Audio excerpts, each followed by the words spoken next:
we can see more than 10, but maybe 20, I don't know how many, corpses lying down on the ground, 2 or 3 meters apart. And that bullet went in from here and come out from here, so this part is blowing away. And those corpses was wearing this prison uniform.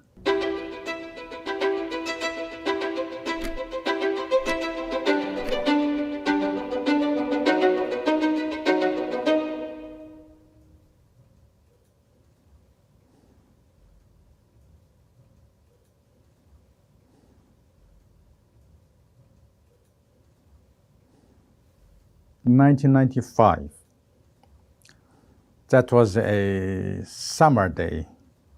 Who is going to do what surgery was managed by our chief surgeon.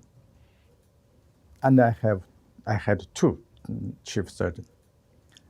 So on that Tuesday afternoon, and one of them, they called me into his office and said, I know you are free tomorrow, because I was the only one who didn't have scheduled surgery. And he said, and ask for 2 nurses, and ask for, go to that anesthesia department and ask for assistant. And waiting for me next morning, 9:30 at the hospital gate. Then next 9:30, they appeared in a car and shouting at us, said, follow us. And we said, yes, follow you. So we jumped in the van, we started following them. I asked this driver, where are we going? Because I have never been to that part of the world. And he said, this is the way, go to the Western Mountain execution ground. Oh my God, I was so scared. It's really freaked out. What are we doing in the execution grounds? By that time, the tension between this minority and Han Chinese and its government can be seen in the society. So somehow I thought, are they going to shoot me because I'm a minority? By the time we arrived, there's a hill.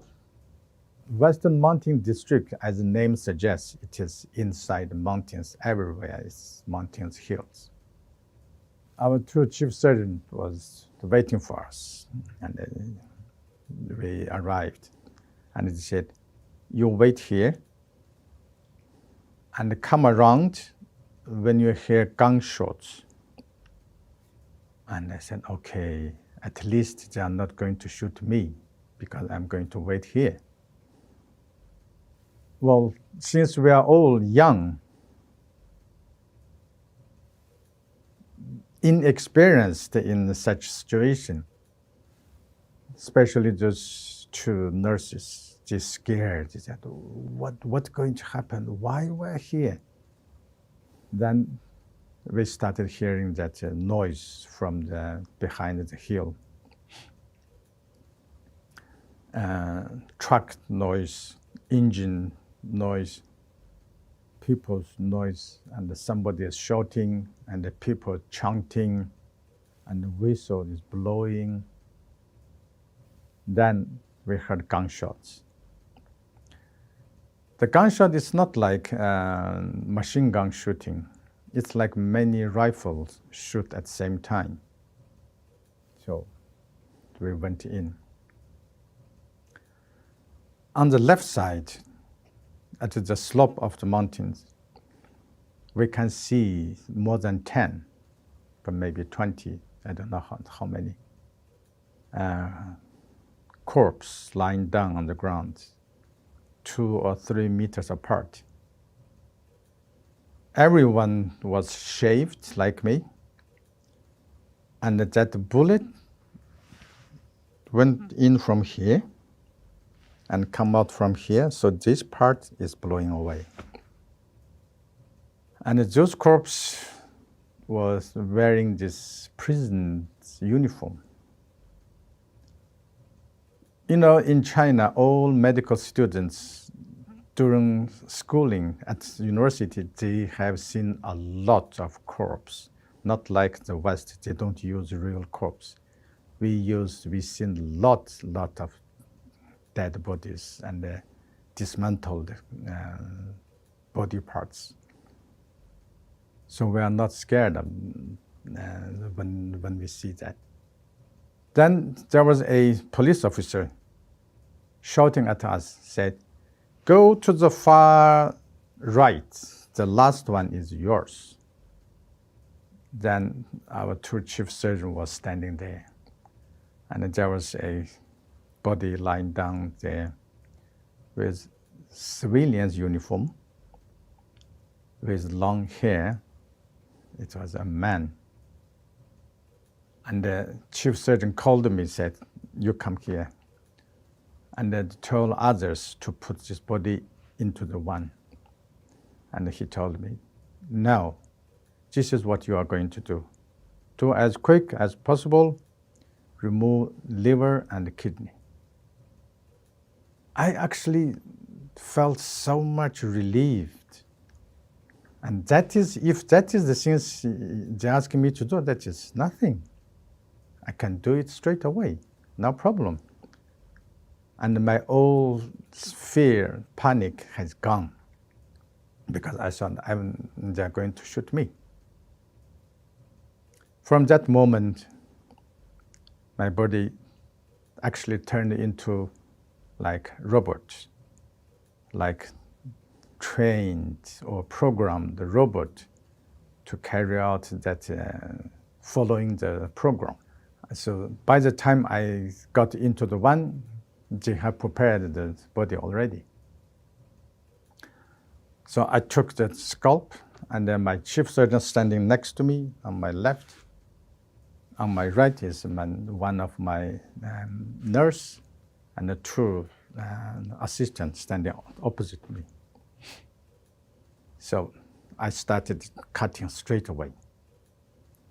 When my scalp cut his, just from here, and the body tried to, struggling doing this, but he was shot to the right chest, and he was too weak to resist my insertion. My chief surgeon said, "Quick, be quick, hurry up." So I started cutting it. Then I saw blood. It was bleeding. And I said, "This man is alive," because the heart was still pumping the blood. Anyway, since I was told what to do, my only choice is to follow the order. I took liver out, both kidney out, and the chief surgeon put them in a box and said, "Now you take your team back to the hospital. Remember, today, nothing happened today, right? I lived in a Chinese communist society, and I know what that means. That means if you say anything, you are in trouble, and that is big trouble." So from that day on, none of us has ever talked about it. Was organ harvesting legal in China? Yes. It's not only legal, it is encouraged. As Chinese government says that just come from voluntarily donation. That's a lie. And the Chinese government also says it's come from executed prisoner. Well, Chinese government, they published that number of execution. It's around 10,000. But the transplantation organs, it is much higher than UK, for example. Registered donor is 24 million. Against the UK population is 1/3 or 1/4. Based on such large size of donation, people size, in UK you need to wait for 2 years for one pair of lungs.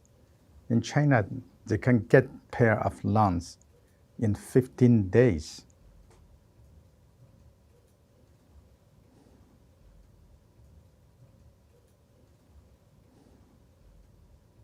It was kick-started by my chief surgeon's joke. He was saying and telling me that, say, look at our department. We only have 40 beds, and 10 of them occupied by you people. It means minorities, and the rest 30 occupied by the Han Chinese. Among those 160,000, there are only 5,000 they were minorities. So now try to calculate. 5,000 they got occupied 10 beds, and 155,000 occupied 30 beds. So that tells you just in the among minority, there are too many cancer patients. Among so large population size Han Chinese, they only need a few beds. So I spent 2 years, and I looked through around 2,000 cases. Then I got a result is that the cancers on the top of the list was leukemia and lung cancer and thyroid cancer and malignant lymphoma. Then I went back to the medical textbook and tried to see what is in common. And I found that those 4 types of cancer, if it is raising in a certain place, then you should immediately looking for radiation. And we all know that our great country is testing atom bomb against American imperialists. So we all know that. So they are testing atom bomb in Xinjiang. So that's how I made a connection to the cancer patient with radiation. There are 3 large size that uranium mine also located in Xinjiang. One of them was also contributed to former Soviet Union's nuclear test program in 1940. And that uranium also is in Xinjiang. So from that, I understood that people in Xinjiang has been victim of nuclear test. And they don't hide and they are doing a nuclear test, because every single nuclear test, you will see they reported on the newspaper, said, our great country, we have successfully conducted another nuclear test. There's a documentary film made by the Chinese government. In that film, they shows you that the nuclear test doesn't harm the animals, the crops. And I said, if it doesn't harm the animals, why do you test it? It means you don't harm the human being. So why do you need it? You test the nuclear bomb is to kill. What did you feel like when you realized the scale of the cancer problem in Xinjiang? Feeling just hopeless. I don't have feeling this. I don't have strength. Don't have power to help those people. In Xinjiang, one session of chemotherapy, it costs around $1,000, which is 8,000 yuan in Chinese currency. The problem with those people in Xinjiang, peasants, farmers, the yearly income is barely 10,000 yuan. They just can't afford that. When they have been diagnosed with that cancer, they just go home because they can't afford it. So what did you decide to do about all of that? I told you already that I have investigated 2,000 cases, and I got a result that the cancer patient was a result after the nuclear test, radiation. Then in 1996, there was a promotion test examination. I failed in a foreign language.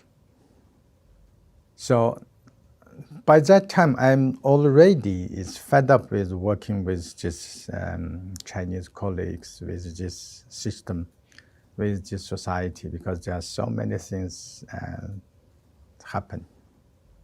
So I asked permission. I said, can I have sabbatical leave? And I'm going to study one foreign language and come back to take this examination again. So I got 1 year leave. So I straight come to Turkey. And what happened is that we have a national center in Istanbul. They are helping these Uyghurs, just refugees, just diasporas. They contacted me and they said, there are two journalists from London. They want to know the health situation in Xinjiang. Would you like to be interviewed? I said, yes, why not?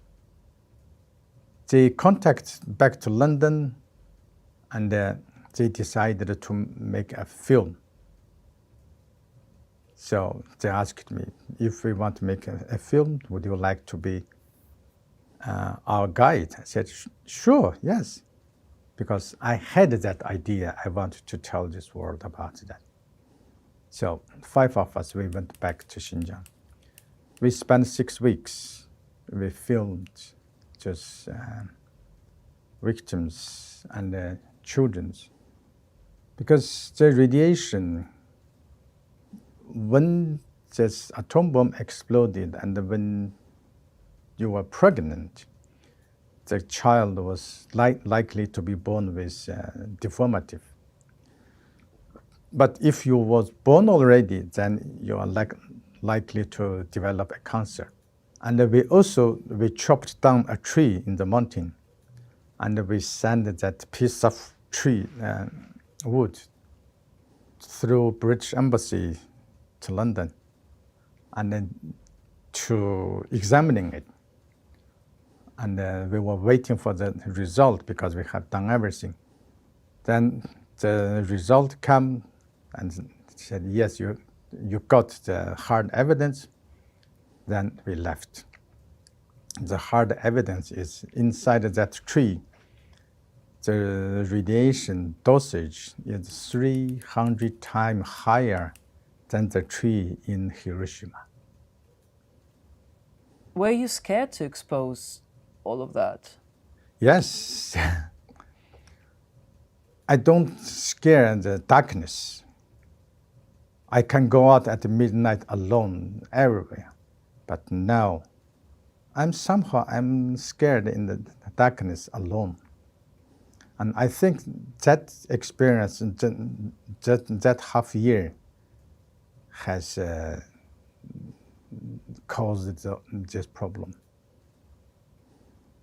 Once you came here, what was your life like in the UK? At the beginning, I thought, well, I will be welcomed as a hero because what happened to me, what I have done. Then at the Heathrow airport, I claimed asylum, and then just sent me to North London. Despite my hard evidence, it took 2 years for Home Office to grant my application. And during that 2 years, life was being really hard to survive. So I applied as bus driver, and I drove bus for 7 years because you don't ask for your CV. And people asking, do you think all this you are suffering is deserved, or you don't regret? And I said, well, this is the price you pay if you're standing up such gigantic country. Yes, I guess this is what I have to cope with. Do you miss China? I miss China. China is a great country. However, this country just having its very terrible, bad time now, controlled by the Chinese Communist Party. It is a beautiful country. I started the campaigning against organ harvesting in 2009. Now it's more than 10 years. The hard part I see is the people, they refuse to believe it.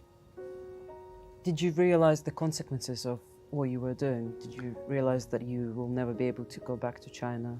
I knew that when that aircraft was taken off from Urumqi airport, I was crying.